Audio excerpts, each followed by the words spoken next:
A você que se liga na TVI pelas suas multiplataformas, pelo YouTube, pelo app ou pela TVC, chegamos a mais um encontro do Naquela Mesa Entrevistas.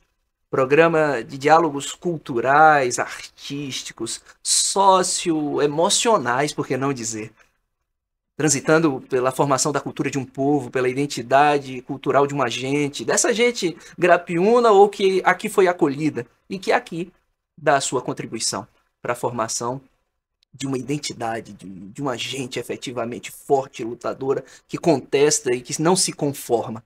Um espaço para os inconformados é o Naquela Mesa Entrevistas. Como vocês sabem, nossos encontros vão ao ar toda terça-feira, às 21h30 e todo sábado, às 18h30. Você nos acompanha pela TVI e pelo YouTube. As nossas entrevistas, a nossa playlist fica disponível para você. No programa de hoje eu estou recebendo alguém que sintetiza um encontro de saberes. Os saberes populares com saberes acadêmicos, os saberes ancestrais com a cultura erudita. Um intelectual orgânico, um capoeirista, alguém que tem ginga e que ocupa lugares políticos nessa luta por construções e oportunidades para todos de forma igualitária, contestando estruturas dominantes que historicamente nos oprimem.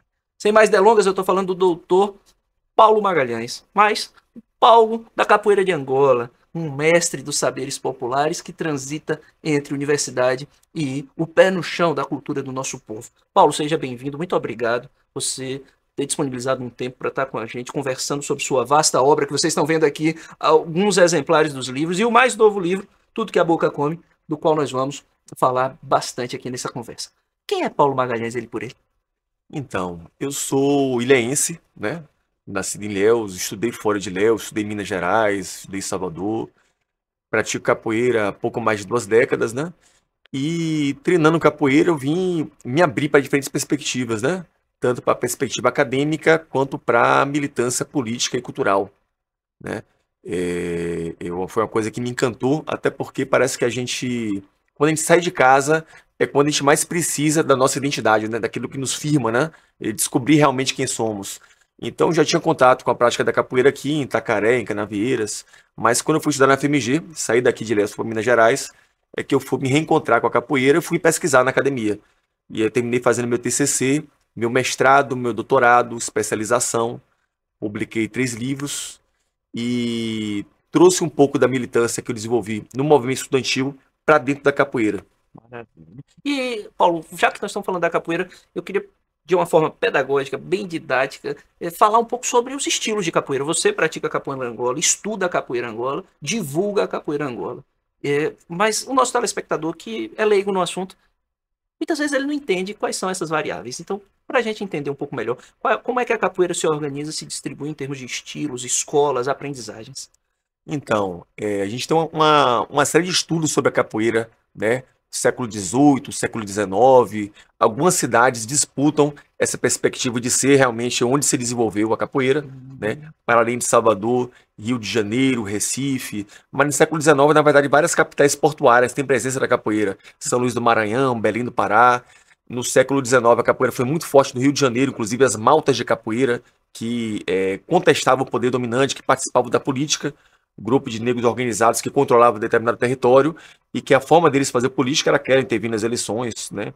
Disputando, tinham seus códigos, seus rituais, depois vão ser intensamente perseguidos pela Jovem República, né? O Código Penal da República criminalizou a capoeira, o Código Penal de 1890, e aí a capoeira baiana, ela se reorganiza a partir da década de 30, a partir de 1930, né? Um momento que é uma abertura cultural, né? E algumas lideranças, né, começam a tentar legitimar essa prática que até então era perseguida, era proibida, e aí o pessoal da capoeira antiga, né, se reúne, já então conhecida como Capoeira Angola, né, a gente tem a destacada liderança do mestre Pachinha, do mestre Aberrê, do mestre Samuel Quilo de Deus, do mestre Totonho de Maré, e a gente tem um jovem mestre, que era também um lutador, que é o chamado mestre Bimba. O mestre Bimba criou o estilo dele, que ele chamava de capoeira regional, ele desenvolveu uma metodologia que ele considerava ser mais objetiva, né? Até no contato com outras artes marciais que já existiam em Salvador nessa época, dos anos 30. E essa capoeira regional, ela, por ter uma perspectiva mais aberta, ela foi se transformando, e hoje a capoeira hegemônica que a gente tem hoje é uma capoeira que se assemelha à capoeira regional, embora existam muitas transformações, tem gente que reivindica o termo capoeira contemporânea, que é uma polêmica, porque muitos associam a capoeira do Rio de Janeiro, muito ligada a megagrupos, muito ligados a uma perspectiva mercantilista, e o pessoal antigo, né, tentou preservar esse formato e chama essa capoeira antiga e tradicional de capoeira Angola. Maravilha. Então, para nós que não temos essa visão, né, de estudiosos do assunto, já deu para entender um pouco dessa história, um pouco da variação, um pouco da preservação das tradições e da identidade daquilo que se pratica. Paulo, queria pensar contigo uma perspectiva que é muito presente na sua obra, que é o movimento contracolonial. Porque desde o Amilcar Cabral, desde do Céu, na questão da ética da libertação, desde do que o Luiz Rufino e Luiz Antônio Simas chamam de carrego colonial, nós estamos tensionando uma estrutura de opressão de séculos. Como é que a capoeira reposiciona a questão do corpo, a questão da identidade, da memória, como ferramentas dessa luta contra uma estrutura que é opressora há mais de 500 anos? Eu acho que a ginga é um elemento fundamental para a gente pensar essa nossa atuação, né? A gente ginga entre dois mundos. Por um lado, a capoeira, a gente vive numa sociedade capitalista, que tem uma séria herança escravocrata, né? Então a gente absorveu muito essa ideologia individualista, né? Infelizmente, muito disso está em nossa comunidade, mas há uma visão de mundo, né? De organização, formação de comunidade, de relação com o outro, de relação com o sagrado, com a natureza, que está presente não só na capoeira, como entre o povo de santo, o povo de axé, como nas culturas tradicionais, populares, nas comunidades quilombolas, comunidades indígenas, né? E a capoeira, ela é uma espécie de quilombo contemporâneo, né? Quer dizer, a partir de sua prática, a pessoa que vai treinar capoeira, a pessoa não vai treinar como quem faz uma aula de musculação, uma aula de pilates, uma aula de crossfit, né? Há uma inserção na comunidade, com um modo de ser, um modo de agir, um pertencimento, valores. Então, vamos dizer, essa cosmovisão, né, ancestral, afro-indígena, né, ela orienta a formação de uma comunidade que tem uma perspectiva diferente, um pouco diferente da sociedade dominante. Então, esse é o nosso movimento contra-colonial, né? Maravilha. Vamos ver algumas imagens na prática do exercício e do fazer de Paulo e da sua comunidade, né, em torno da capoeira e em torno de uma construção de modelo de sociedade. E aí, Paulo, você vai comentando. Não, esse encontro que a gente fez agora, né, um pouco mais de 1 a 2 semanas, a gente fez uma roda lá no espaço do Dilazinze, né, lá no Alto da Conquista, a gente teve a presença do Mestre Cabelo esse dia, a gente esperava a presença do nosso Mestre Pele da Bumba, infelizmente o avião dele não conseguiu pousar, mas enfim, estamos juntos aí formando essa comunidade do Ginga de Angola. Maravilha, vamos ver mais uma. Aí são os treinos que a gente começou a fazer aqui em Itabuna, no Centro de Cultura do Unias Filho. Infelizmente, a gente interrompeu esse trabalho por uma série de questões, inclusive a greve dos trabalhadores federais da educação, que já tem mais de 3 meses, né? E a gente deve retomar esses trabalhos no campus CJA, no campus Jorge Amado, em breve. Maravilha. E aí as pessoas podem acessar pelas redes sociais, você vai deixar suas redes sociais para ter mais informações e poder participar. E essa atividade lá no nosso espaço, Galpão X. O Galpão X é um espaço público que estava abandonado, que é a antiga Sede do Povo. É um lugar que está ali no centro histórico de Ilhéus, né? Que antigamente era o espaço onde se concentravam os trabalhadores da ferrovia. E ele estava coberto de lixo, a gente ocupou. Hoje são 2 grupos de capoeira residentes. O meu grupo, que é o Coletivo Ginga de Angola, o grupo Camarada Camaradinho Mestre Ramiro. Nós limpamos o espaço, recuperamos e estamos transformando um ponto de cultura. Maravilha. Ocupando o espaço para trazer cultura, para trazer memória, ancestralidade, corporeidade, arte, potência e contestação nessa sociedade que não valoriza as estruturas que estão postas. E quando as utiliza para oprimir. Nós falamos dos movimentos trabalhadores sem teto, por exemplo, a quantidade de imóveis que estão em estado de deterioração na capital, por exemplo, como São Paulo, e a quantidade de pessoas em situação de rua. Quer dizer, a falta de vontade política que faz com que essas coisas aconteçam. E quando o movimento social se organiza, o senhor e a senhora que está em casa já deve ter ouvido falar. Espero que nunca tenha repetido isso, que são pessoas baderneiras que estão lá atrás de privilégios, pessoas que não têm um teto para cobrir suas cabeças. Vamos voltar aqui com algumas imagens. Esse Angola na Praça é um movimento que a gente tem mensal de fazer uma roda de capoeira Angola na Praça Rui Barbosa, vulgo Praça dos Namorados, lá em Ilhéus, junto com a Feira Rua Viva. E estamos retomando no próximo mês. Maravilha. Só para que vocês percebam, nós apresentamos 2 projetos, um em Itabuna e um em Ilhéus. Paulo Magalhães também é conselheiro municipal de políticas culturais aqui em Itabuna e também em Ilhéus. Como é que tem sido acompanhar a gestão cultural nessas duas cidades? Quais são os pontos que você considera mais sensíveis, que precisam ser questionados e que a população precisa ficar mais atenta? Então, é essencial para a nossa comunidade da capoeira estar inserido nesses espaços, né? E uma dificuldade muito grande, não só para a capoeira, como para outras manifestações tradicionais e populares, né? Porque a gente não aprende a linguagem do Estado, a linguagem da política pública, né? Então, por exemplo, eu vim da universidade, vim do movimento estudantil. Então, a gente sabe como fazer esse tipo de embate e construção. Mas eu acho que é necessário uma educação popular dentro das comunidades para a gente consiga também jogar esse outro jogo, né? É um outro jogo, é uma outra ginga. E sem a participação a coisa não anda, né? A gente tem que fiscalizar de perto os editais, a gente tem que se inserir nesse processo, porque a pessoa que faz cultura, ela não está preparada para escrever projeto, não está preparada para gerir associação, para escrever. São muitos saberes necessários hoje. A gente tem que ter um corpo técnico qualificado, trazer alunos, fazer com que as pessoas entendam também dessa linguagem e exigir o que é nosso por direito. Com certeza. Você estava falando da questão da ocupação urbana, do movimento sem teto, né? A gente tem que lembrar, né, que antes da abolição da escravatura, em 1850, foi criada a Lei de Terras, né? Para impedir que a população escravizada tivesse acesso à terra no Brasil. Então o povo ele não teve acesso à terra para ser mão de obra barata. E por isso que a gente tem que trabalhar hoje na perspectiva da formação de comunidades.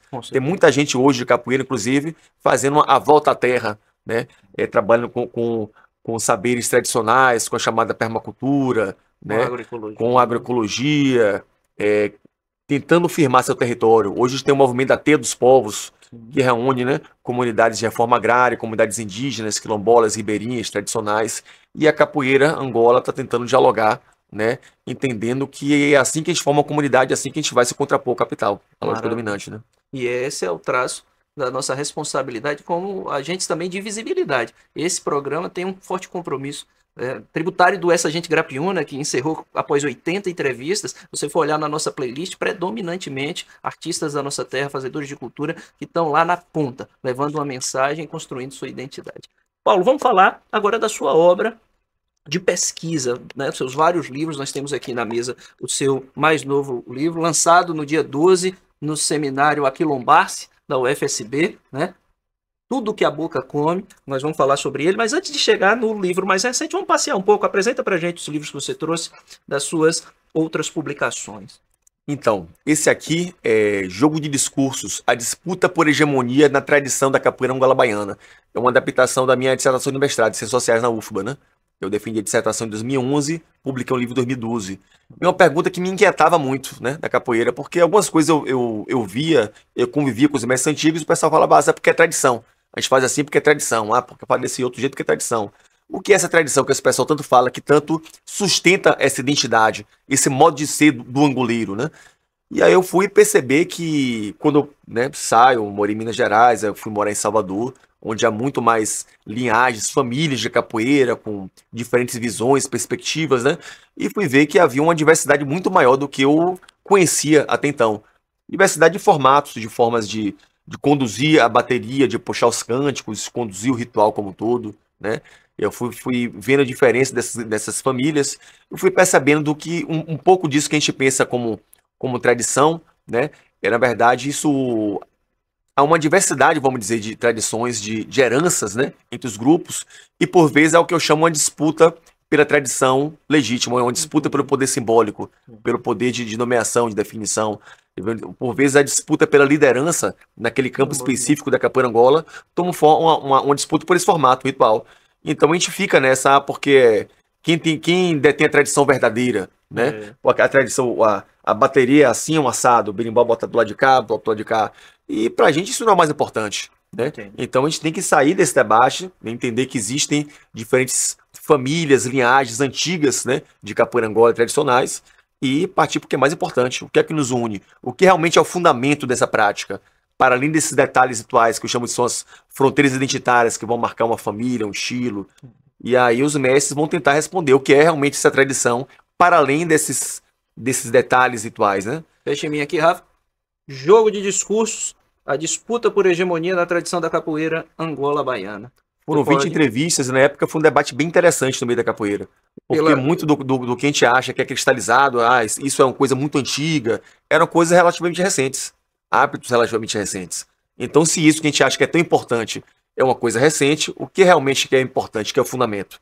E aí, para responder essa pergunta, eu não consegui chegar. Eu vou conseguir chegar um pouco agora no doutorado. Tese. Aí vamos mais uma obra aqui, Capoeira em Múltiplos Olhares, Estudos e Pesquisa em Jogo. Você está aqui como organizador também, junto com...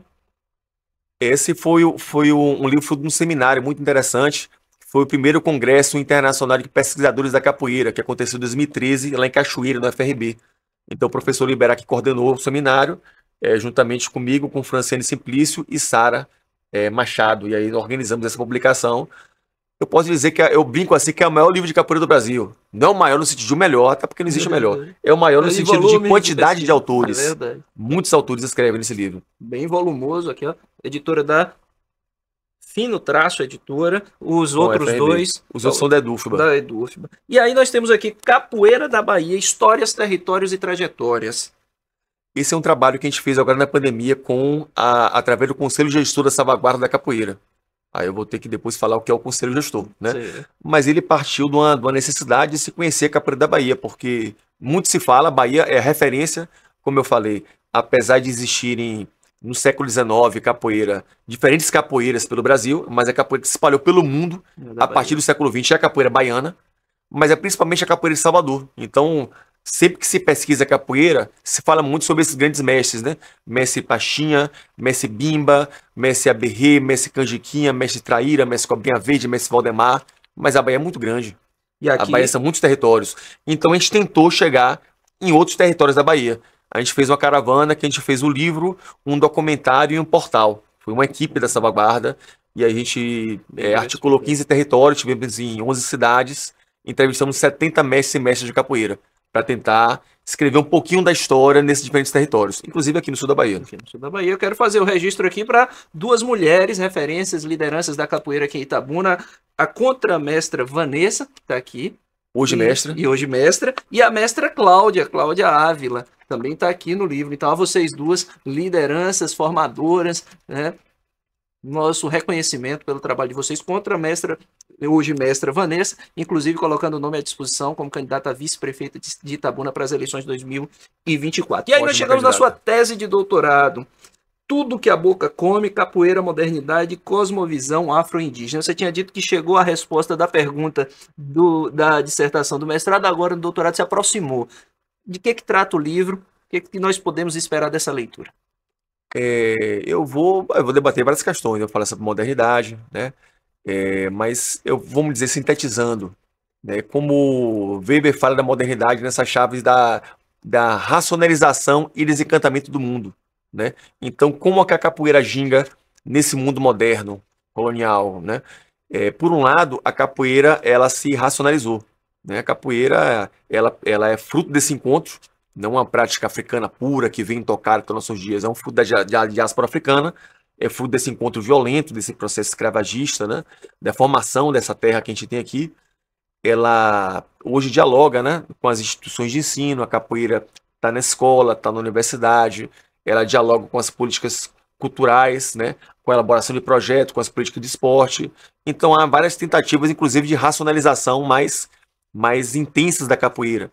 As tentativas de regulamentação e controle, por exemplo, as tentativas de transformar ela num esporte de competição objetivo, com regras, né, determinadas, marcação de ponto, uma coisa que muita gente se contrapõe. Eu, inclusive, não tenho afinidade, né? Mas é o que mostra que, por outro lado, a capoeira ela resiste a se desencantar. Ela permanece com a cosmovisão encantada, mágica, é o que eu falo, essa cosmovisão afro-indígena, né? E a gente vai fazer essa conexão da capoeira com o candomblé, com a cultura bacongo, com a cultura banto. E aí a gente vai fazendo esse jogo, né? A partir da entrevistas com os mais velhos. Foram 3 entrevistas, né? O mestre de capoeira, com tatas, ogãs, pai de santo, com entidade espiritual, né? Então, essa é a ligação da capoeira, por exemplo, com caboclo.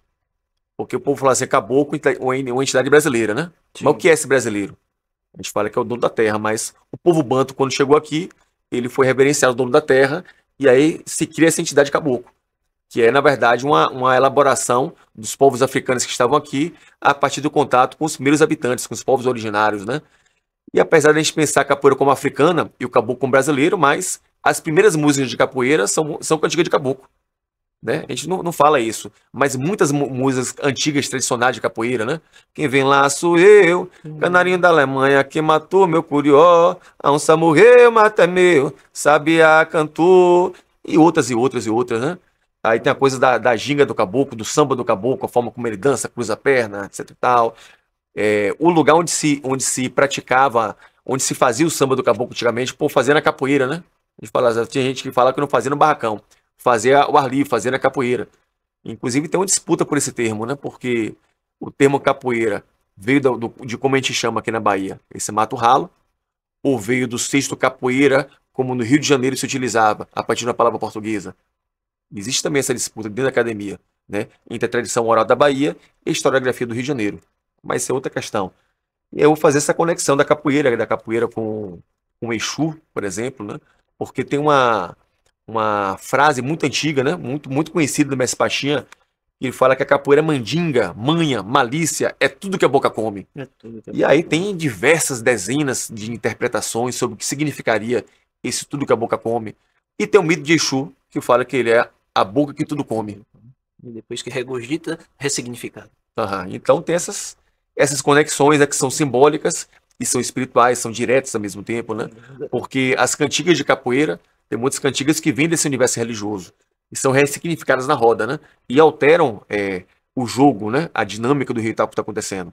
E as pessoas podem pensar sobre diferentes perspectivas, né? Porque uma música é um recado direto, né? Então eu estou ouvindo a música e estou interpretando. E poxa, a partir dessa música é um aviso para mim, é um aviso para o outro. Eu vou endurecer o jogo, eu vou me resguardar porque a outra pessoa é perigosa, ele está amarrando o jogo, ela pode ser um risco para mim. Mas tem pessoas que acreditam também que a música ela altera a realidade, o jogo, a dinâmica, independente do sentido que nós demos a ela.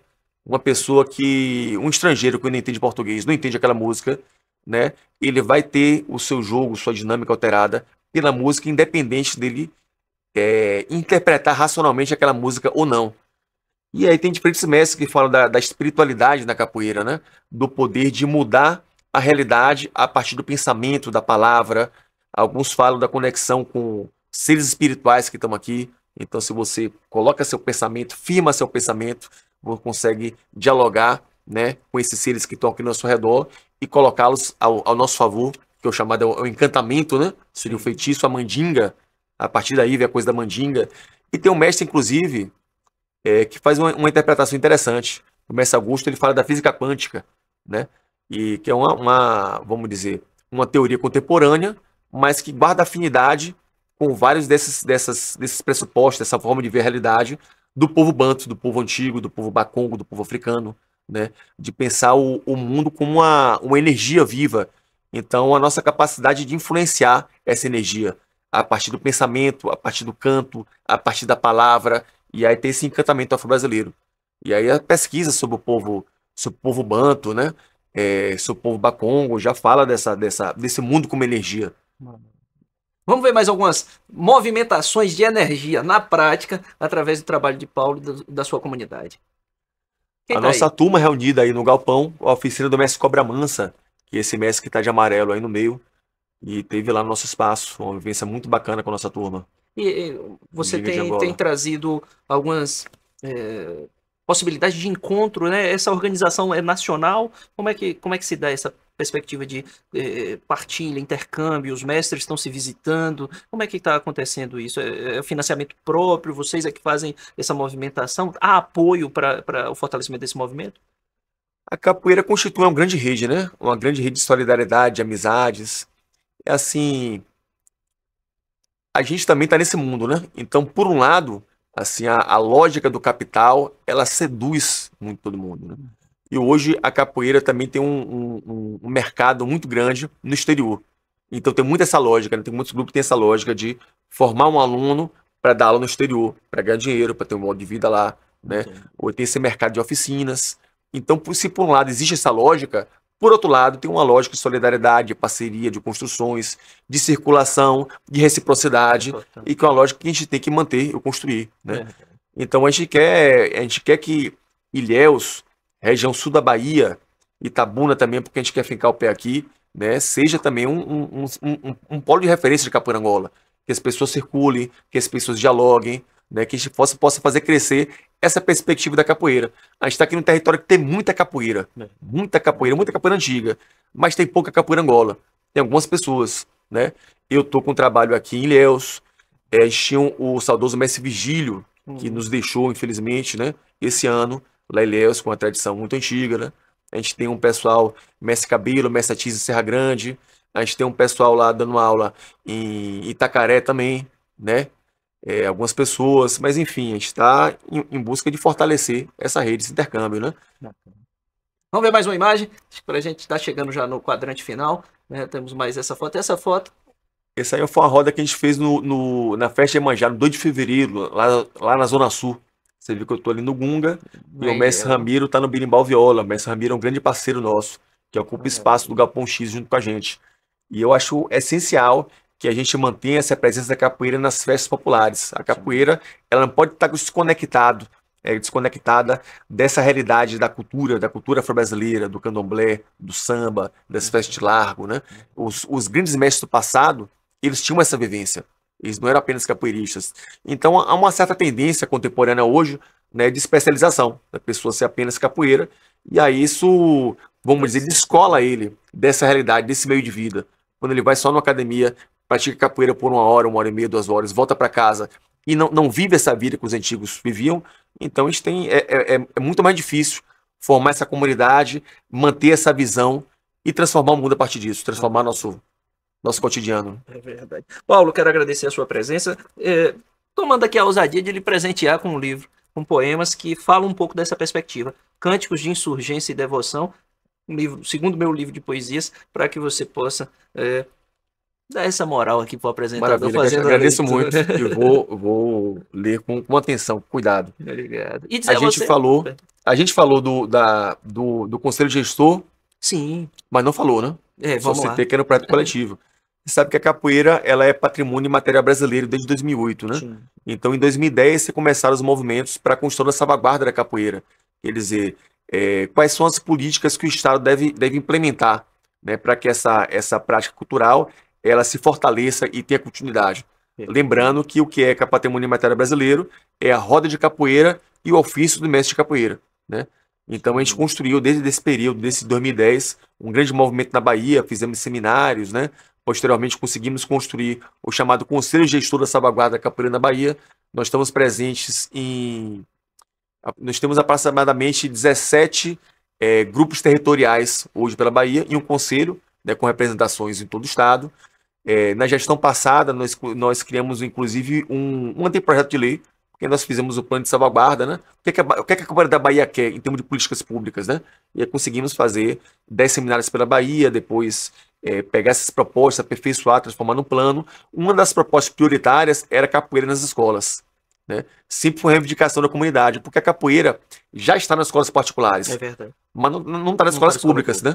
Ou quando está é um projeto muito ali, mais educação, uma oficina, uma ajuda de custo agora, muito pequena, né? Sem estrutura, sem diálogo com o projeto político-pedagógico da escola, com os demais educadores, né? Então, nossa reivindicação é que a capoeira, o profissional da capoeira, né? Sem necessariamente ter formação acadêmica, já que o profissional da capoeira, ele tem uma formação muito grande. Exato. Uma pessoa para ser professor, contramestre, mestre de capoeira, são muitos anos de dedicação, né? E é uma formação que é reconhecida como patrimônio, né? Então que ele possa estar presente na escola pública e ter uma remuneração equivalente a de um trabalhador da educação, de um professor. Então nós conseguimos que fosse criado na Bahia a Lemô do Catendê. Nós temos uma lei que já foi criada, né, que está em processo de regulamentação agora. Então estamos numa batalha. A gente pretende criar turmas de qualificação aqui também no sul da Bahia e pressionar os governos municipais, além do governo estadual, para que haja essa experiência de capoeira nas escolas. Maravilha. E aí vou lhe fazer um convite aqui ao vivo, pedir a você que me ajude na curadoria, porque agora, a partir dessa nossa conversa, nós vamos garantir o espaço, pelo menos uma vez por mês, de um mestre de capoeira, alguém da representação da capoeira no programa Naquela Mesa Entrevista. Bacana, muita gente boa. Certo? Nós temos também aqui outras pessoas que nos ajudam, indicando nomes, e nós vamos fazer essa composição para que, durante a existência desse programa, a gente não passe um mês sequer sem trazer a capoeira para essa mesa para conversar, tá certo? Obrigado, Paulo, mais uma vez, e firme na luta. Tamo junto. Parabéns pelo seu trabalho. Esse foi naquela mesa entrevistas e agora você fica com aquele espaço final que traz um frescor, traz a energia do samba. Que tal um samba para você? Aproveitar e cantar o sambinho do nosso mestre Pelé da Bumba, né? Meu mestre Natalício Neves da Silva, está aí completando 90 anos, presidente da BCA, Associação Brasileira de Capoeira Angola, lá em Salvador. Vou tocar o meu pandeiro e também meu birimbau. Vou fazer um fufuê lá no fundo do quintal. Aqui tá bom, demais. Tá bom, Tá bom. oi, tá bom. Tá bom Ei, demais. o meu pandeiro, ei, o birimbau, oi, o fufuê, ei, lá no quintal. Ei, tá bom, oi, tá bom. Tá bom demais. Beleza.